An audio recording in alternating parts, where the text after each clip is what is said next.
인간은 영적인 존재입니다. 그러므로 하나님을 만난 신앙생활 꼭 해야 합니다. 세상에서 많은 것으로 채워졌다고 하나 하나님만이 채워주실 수밖에 없는 그 무엇이 우리에게는 있기 때문입니다.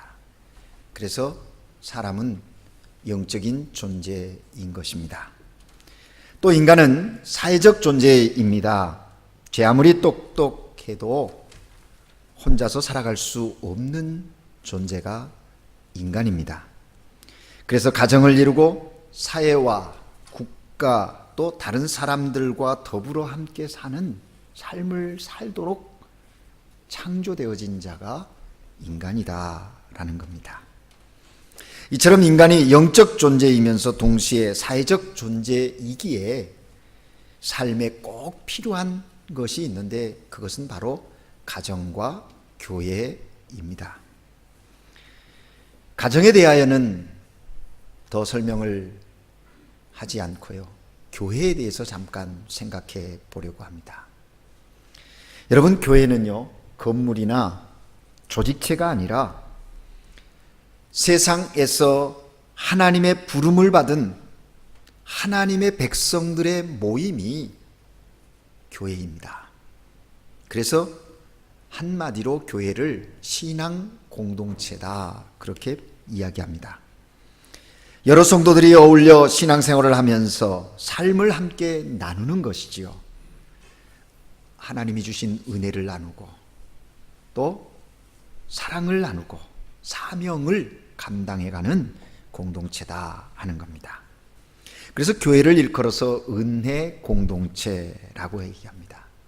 하나님의 은혜를 받을 뿐만 아니라 그 하나님의 은혜를 서로가 서로에게 함께 나누며 공유하는 것이다 라는 겁니다.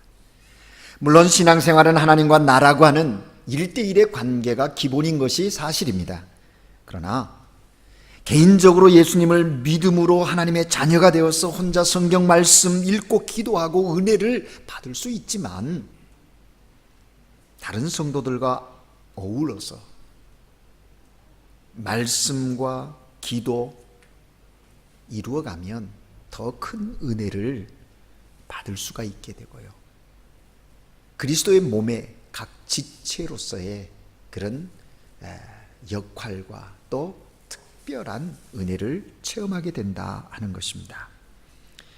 교회는 또 사랑의 공동체라고 이야기합니다. 성도들과 함께 기뻐하고 함께 슬픔 그리고 사랑을 나누는 그런 공동체인 것이죠.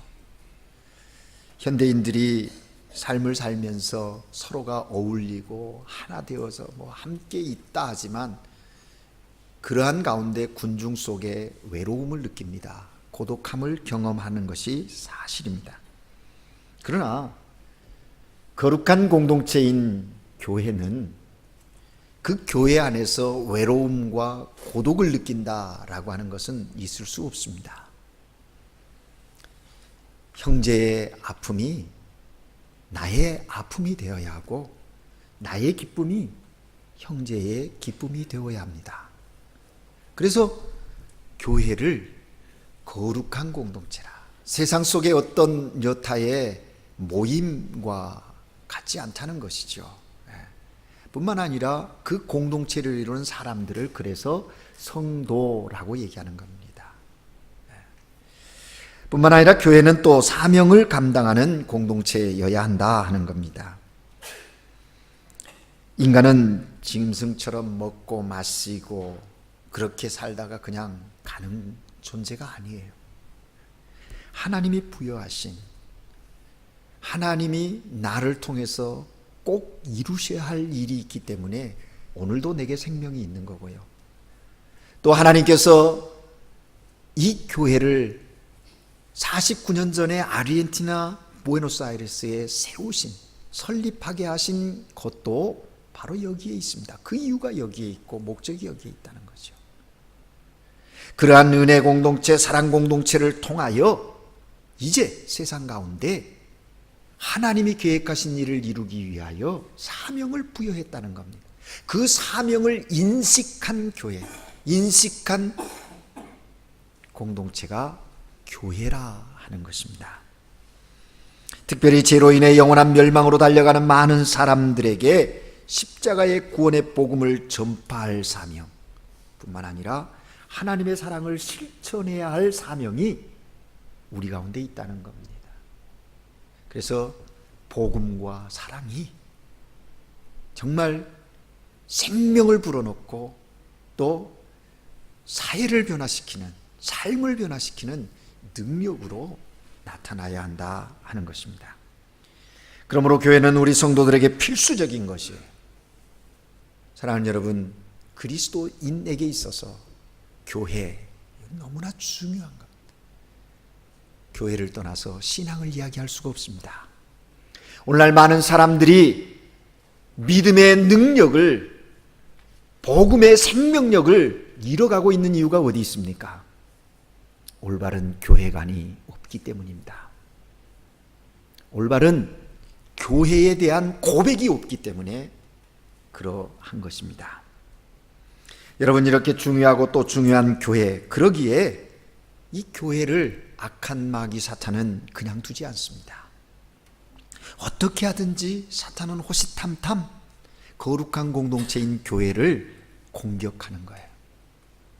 분열하려고, 또 정말 하나님이 주신 그 은혜와 사랑, 그 사명을 감당하지 못하게, 누리지 못하게 자꾸 공격하는 거예요. 그래서 교회 가운데 하나님이 함께 하시는 그 거룩함이 있는, 하나님의 은혜가 있는가 하면 사탄의 시험도 있음을 잊지 말아야 합니다. 그러므로 개개인 성도뿐만 아니라 교회 공동체는 늘 깨어 있어야 합니다. 늘 깨어 있어요. 이 깨어 있음이 없을 때, 근신하여 깨어 있지 않을 때 교회의 교회됨은 상실되어지고 세상의 지탄의 대상이 되어지고 버리고 만다는 거지요. 그러므로 우리는 늘 깨어 더 좋은 교회를 만들어가는 그런 책임을 이루어 가야 한다 하는 겁니다. 그럴 때 하나님께서 은혜와 평강으로 놀라운 역사를 이루어 주십니다. 그 가운데 성도들은 정말 행복하고 의미 있는 인생을 살아가게 된다는 것이죠. 오늘 우리 교회는 설립 49주년을 맞이했습니다. 성경적으로 이 49년은 참 의미가 있습니다. 7년 안식, 7회 안식년, 그 다음에는 희년을 맞이하는 거예요. 어쩌면 반세기를 믿음의 역사와 사랑의 수고를 이루어올 수 있도록 성령께서 오늘 여기까지 인도하셨습니다. 그리고 이제 이 시점에서 다음 50반세기, 50년을 준비하게 하고자 하는 하나님의 놀라운 계획과 도전이 우리 앞에 놓여져 있다 하는 겁니다. 하나님의 은혜와 사랑을 감사드리면서 하나님께 영광을 돌립니다. 우리 교회 역시 지상 교회인지라 완전하지 못한 부분이 있음을 인정합니다. 그래도 우리 교회는 건강한 교회요, 좋은 교회라고 감히 말씀드리고 싶습니다. 왜요? 여기에 하나님의 은혜와 사랑이 있고요, 성도들 간의 관심과 배려의 교제가 있기 때문이고요, 맡겨주신 사명에 충성헌신하는 신실한 성도들이 있기 때문입니다. 목사님, 그런 모습이 우리 거룩한 공동체의 몇 프로나 됩니까? 라고 저에게 반문할지 모르겠습니다. 우리는 숫자로 계산할지 모르지만 하나님은 분명히 하나님의 거룩한 뜻이 있어서 이곳에 세워주셨기에 소수라 할지라도 은혜와 사랑, 관심과 배려의 성도의 교제가, 그리고 사명에 대한 분명한 인식을 가지고 이름 없이 빚도 없이 오늘도 그 자리에서 묵묵히 충성하고 헌신하는 신실한 성도들이 있기 때문에 저는 주님이 피로 값주고 사신 교회인 한국인 교회가 건강한 교회, 또 좋은 교회라고 생각하고, 더 좋은 교회, 더 건강한 교회로 오늘 이 시대의 역사적 사명을 감당하도록 성령께서 이끌어 가시고 성숙시켜 갈 것을 믿고 확신하는 것입니다. 그래서 오늘 우리 교회 설립 49주년을 맞으면서 이 시간 너무 기쁘고 감사합니다. 그리고 하나님께 영광을 돌립니다. 그러면서 다시 한번 하나님 앞에 겸손한 모습으로 서기를 원합니다. 이 뜻깊은 시간에 하나님께서 우리에게 주시고자 하시는 말씀 듣고 싶습니다. 우리 세대와 다음 세대가 함께 나눠야 할 유산이 무엇인지, 하나님의 사람 갈렙을 통하여 오늘 이 아침에 우리에게 들려주시는 하나님의 음성을 듣고자 하는 것입니다.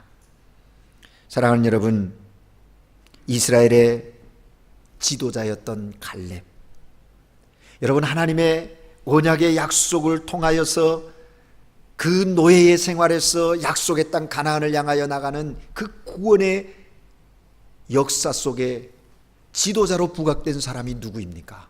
모세와 여호수아가 아닙니까? 저들에 대하여는 그 장기간의 하나님의 구원의 역사 속에 훌륭한 지도자로 소개되어지고 증거되어지고 있습니다. 그런데 오늘 본문에 소개되어지는 이 갈렙이라고 하는 사람도 지도자임은 분명합니다. 그런데 주연이 아니라 조연급으로 그 긴 구원의 역사 속에 한두 번 등장하는 그런 사람이에요. 그런데 여러분, 그럼에도 불구하고 이 갈렙이 저 이스라엘 백성들에게 미친 영적인 영향력이라고 하는 것은 엄청난 것입니다. 탁월한 것이었습니다.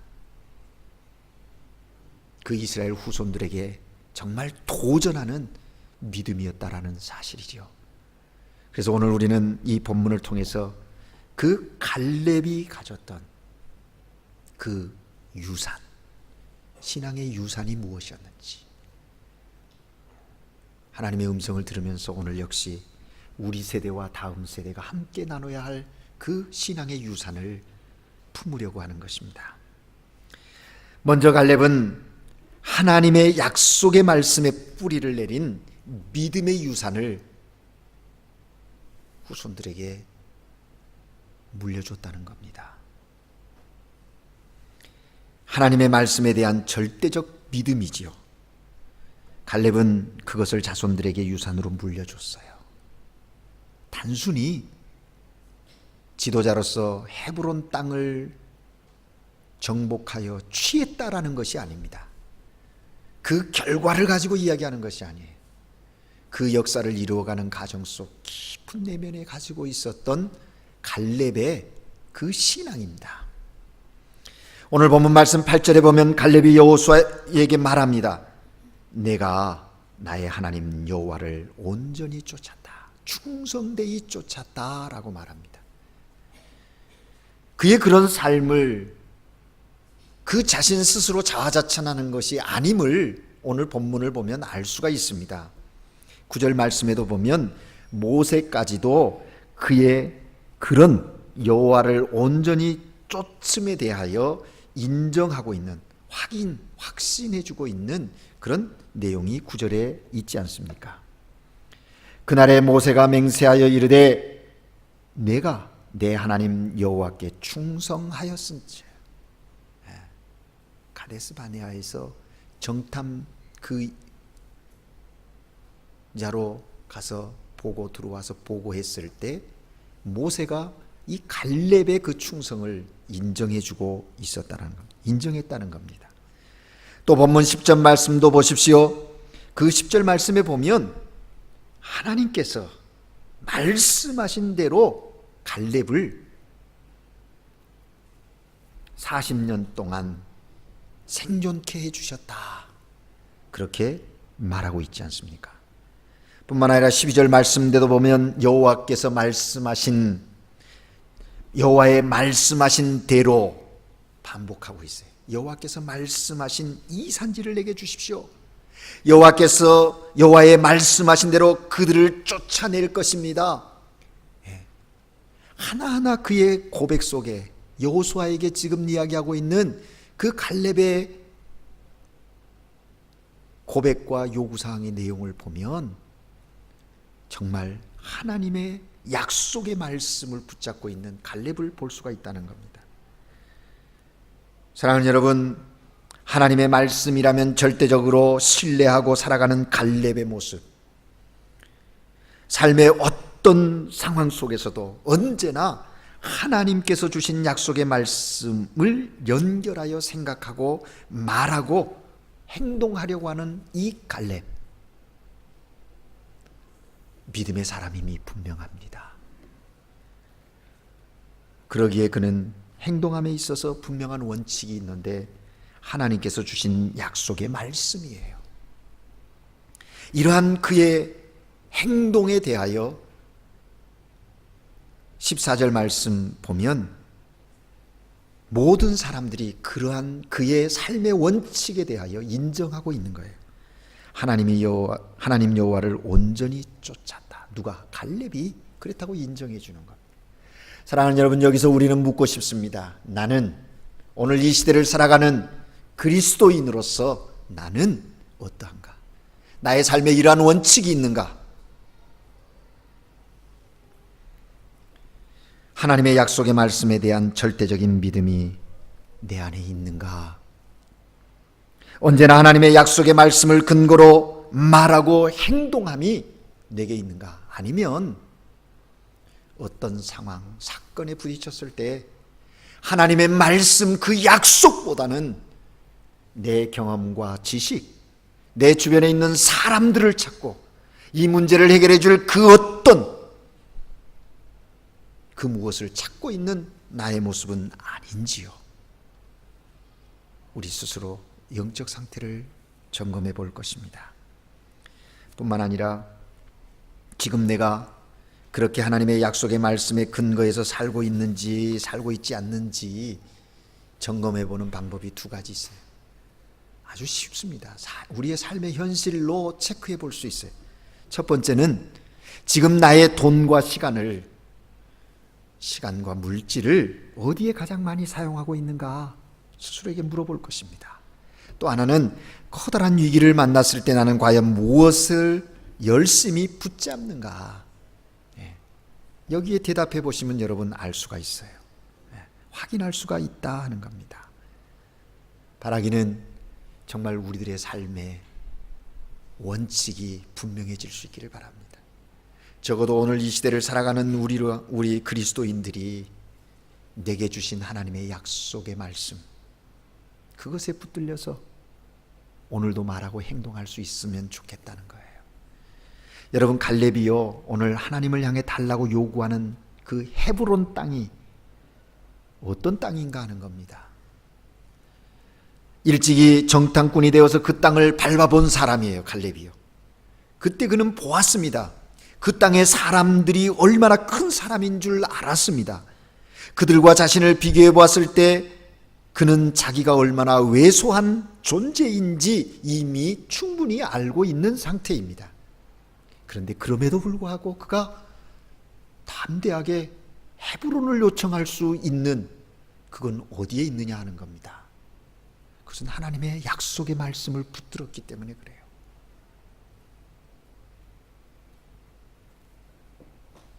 지극히 인간적인 기준으로 보면 그는 오늘 크게 실수하고 있는 것처럼 보입니다. 바보 같은 소리를 하고 있는 것처럼 보여요. 왜요? 그 현장을 알고 있기 때문입니다. 그래서 땅을 분배할 때 가능하면 그것만 아니었으면 좋겠다고 생각하는 그런 존재들이에요. 그런 상황이에요. 사실 이 갈렙은요, 유다 지파에 속해 있는데 유다 사람이 아니에요.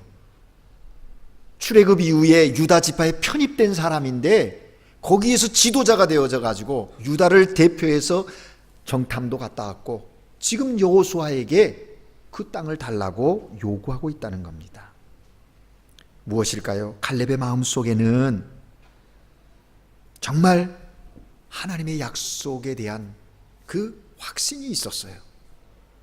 그래서 믿음 없는 자들의 눈으로 볼 때는 어리석어 보이지만 사실 이 갈렙의 행위를 보면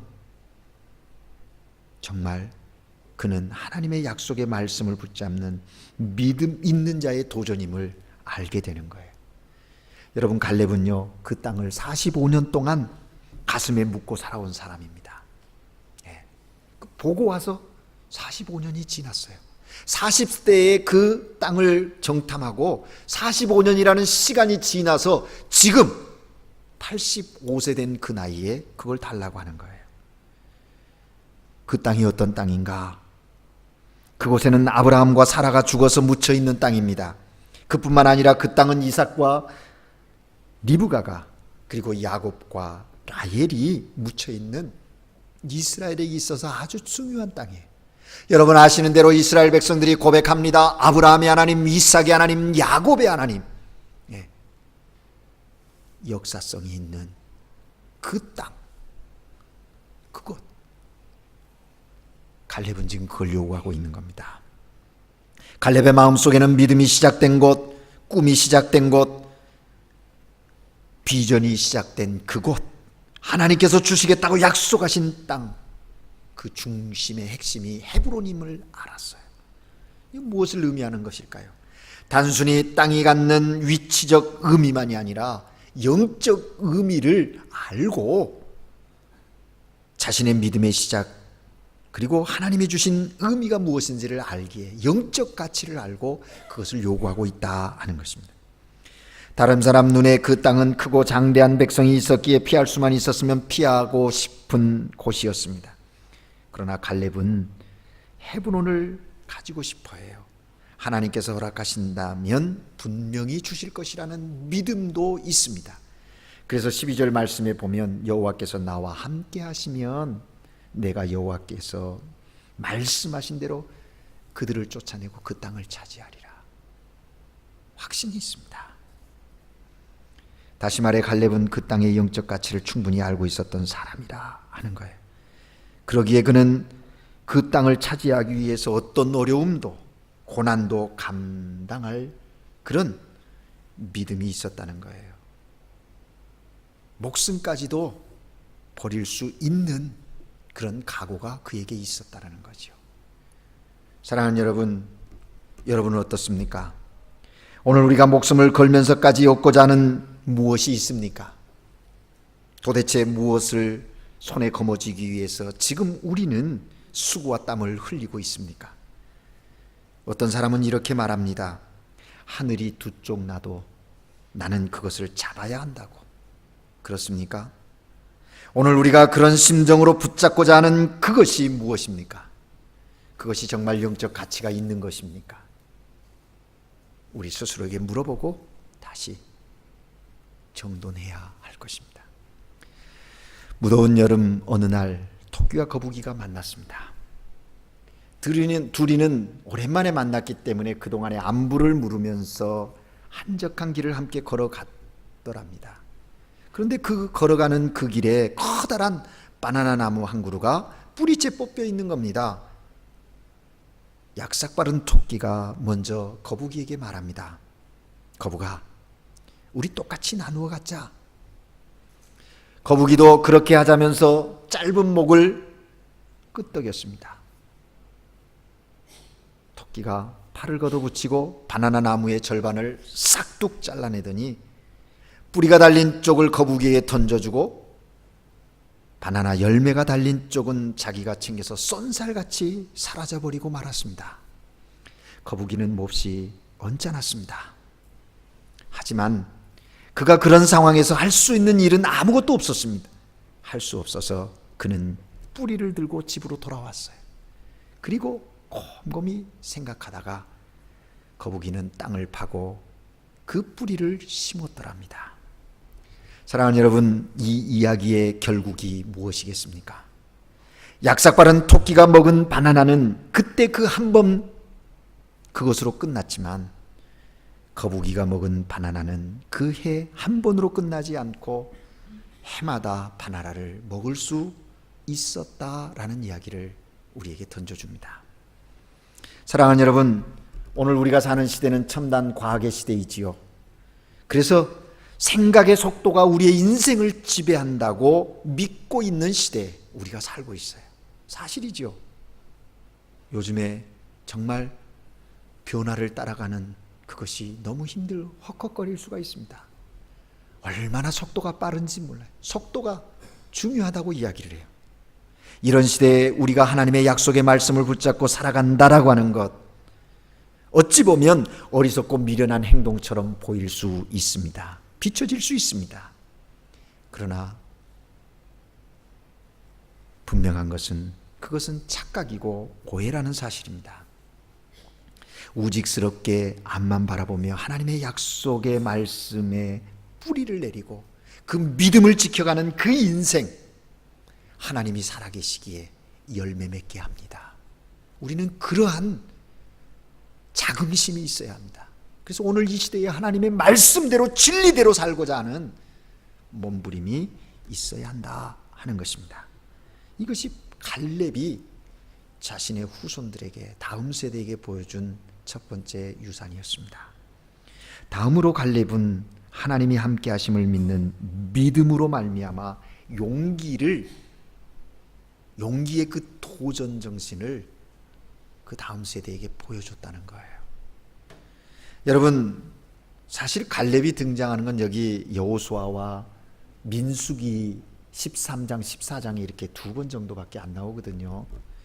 그런데 그 13장에 보면, 민수기 13장에 보면 약속의 땅을 정탐하고 돌아온 사람들이 이스라엘 사람들 앞에서 그 내용을 보고하는 장면이 소개되고 있습니다.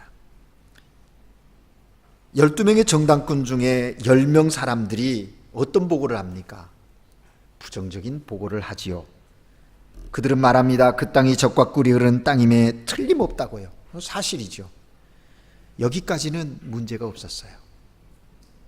그런데 그 다음에 보고가 뭐냐면, 하지만 그곳에 사는 사람들은 보통 거인들이 아닙니다. 그들에 비하면 우리는 메뚜기 같은 존재에 지나지 않습니다. 성읍 또한 얼마나 견고한지 또 큰지, 그래서 결론은 우리는 못합니다 라는 것이었습니다. 우리는 이제 끝났습니다. 부정적인 보고를 하는 거예요. 이렇게 되니까 어떻게 됐어요? 이스라엘 공동체 안에 뭐가 지배하게 됐어요? 두려움이라는 것이 지배하게 됐어요. 여러분, 여기서 우리는 잠시 생각해야 합니다. 이들의 보고가 가나안 땅은 젖과 꿀이 흐르는 땅이라고 하는 것은 확실한 사실이었어요. 하나님의 약속 말씀하신 대로 맞다는 거예요. 그런데 그 땅을 너희에게 주리라 하는 약속에 대한 믿음보다 현실의 상황이 저들에게 더 크게 보였어요.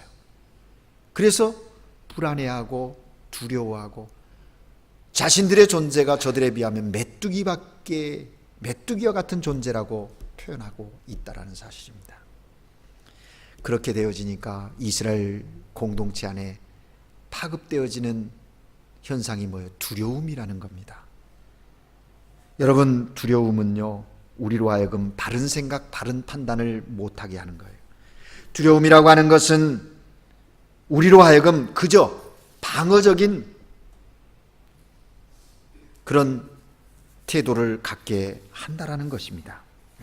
방어적인 그런 삶을 살아가게 한다는 것이죠.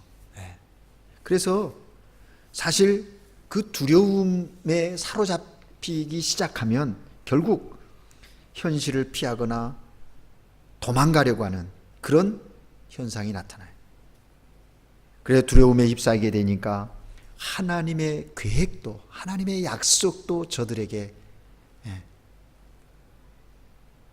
의미와 볼 수도 없게 만들어지는 그런 결과를 낳게 되었다는 거예요.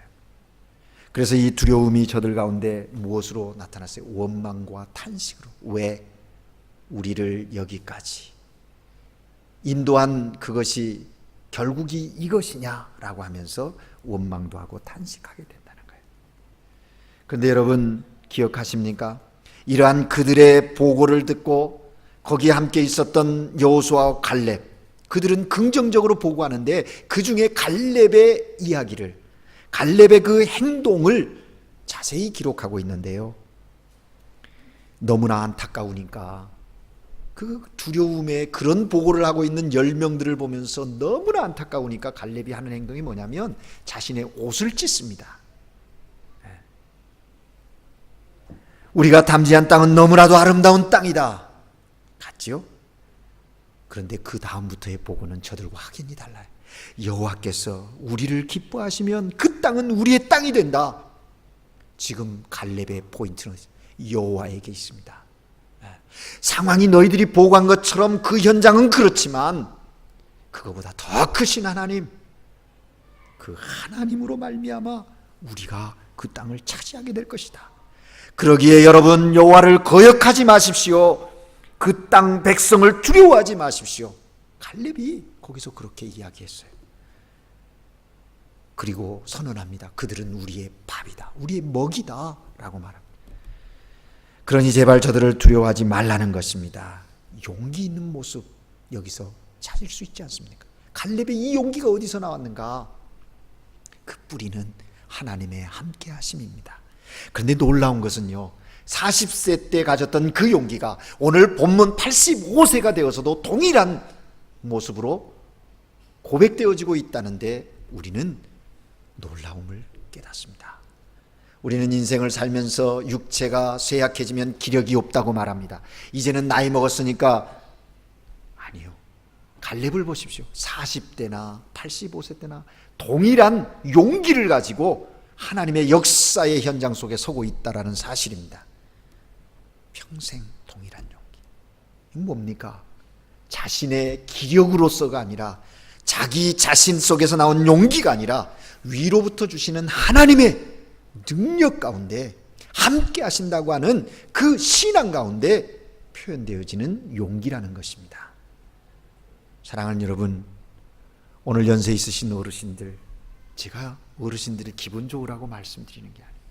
하나님은요, 오늘도 여러분을 통해서 이 세대뿐만 아니라 다음 세대에 하나님의 놀라운 계획을 갖고 계시는데, 오늘 삶의 현장에서 이런 용기 있는 믿음의 삶 살기를 원하시는 거예요.